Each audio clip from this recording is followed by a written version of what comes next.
लोग कहते हैं कि सुबह का समय पढ़ने के लिए सबसे अच्छा होता है, पर हकीकत तो ये है कि हर वक्त सुबह हो या शाम अगर मन में लगन हो तो कभी भी पढ़ा जा सकता है। जो आदमी मन के साथ जीता है वो कमजोर होता है और जो संकल्प के साथ जीता है वह बलवान होता है। ये मन आवारा होता है। पढ़ने बैठोगे तो टेबल पर रखी हुई 10 चीजों की तरफ मन आपका ध्यान भटकाएगा। मोबाइल कभी खुद नहीं कहता कि मुझे चलाओ, आपका मन कहता है कि मोबाइल चलाओ। इसीलिए अगर अपने आवारा मन को कंट्रोल करना है तो मेरी इस बात को ध्यान से सुनिएगा, आपके बड़े काम आएगी। छोटे छोटे संकल्प लेना सीखो। सोचो कि आज मैं 1 घंटे मोबाइल को हाथ नहीं लगाऊंगा। जब पढ़ने बैठो तो एक छोटा सा संकल्प लो कि 15 मिनट तक अपनी नजर किताब से नहीं हटाऊंगा, चाहे कुछ हो जाए। धीरे धीरे ऐसे कामों की प्रैक्टिस करो। जब आप इन छोटे छोटे संकल्पों को पूरा कर पाओगे तब आपका आत्मविश्वास बढ़ेगा। आपको यकीन हो जाएगा कि जब मैं ये काम कर सकता हूँ तो मैं दुनिया का कोई भी काम कर सकता हूँ। और आपकी ये सोच आपके मन की आवारागर्दी को खत्म कर देगी। कब तक उन चीजों को अपनी जिंदगी से हटाते रहोगे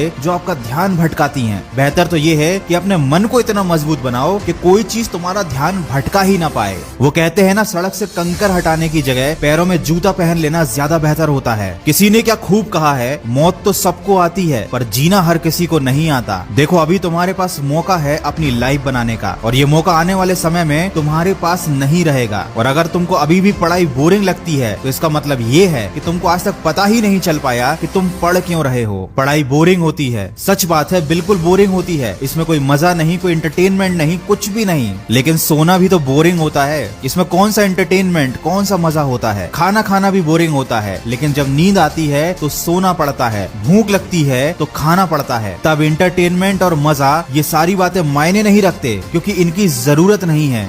जरूरत है तो सोने की, जरूरत है तो खाने की। ठीक वैसे ही पढ़ाई जरूरी है। मायने नहीं रखता ये बोरिंग है या मजेदार है, ये जरूरी है। क्योंकि अगर तुमने अभी अपना भविष्य बना लिया तो शायद तुम आगे अपने मन के काम कर पाओगे। लेकिन अगर मजे के चक्कर में, बोरियत के चक्कर में अभी तुमने कुछ नहीं किया तो जिंदगी भर तुम्हें वो काम करने पड़ेंगे जो तुम्हारे मन के नहीं होंगे। किसी ऐसे आदमी के नीचे काम करना पड़ेगा जिसे तुम पसंद नहीं करते हो। उसकी डांट खानी पड़ेगी, शायद उसका नौकर भी बनना पड़े। तब कैसा लगेगा जरा सोचो। कैसा लगेगा जब तुम्हारे आत्मसम्मान को कोई अपने जूतों से रौंद देगा? कैसा लगेगा जब तुम्हारे बच्चे के पास खेलने के लिए अच्छे खिलौने नहीं होंगे? कैसा लगेगा जब लोग तुम्हें और तुम्हारे परिवार को इज्जत नहीं देंगे? तो दोस्त, या तो भविष्य में 2 कौड़ी की जिंदगी जी लेना या सोच समझकर अपनी जिंदगी का अभी सही फैसला कर लेना। हो सकता है ये सारी बातें आपको बुरी लग जाएं, लेकिन मीठी बातें करना मेरा काम नहीं। अगर मेरी कड़वी बात से आपकी जिंदगी सही रास्ते पर आ जाती है तो इससे अच्छी कोई बात नहीं हो।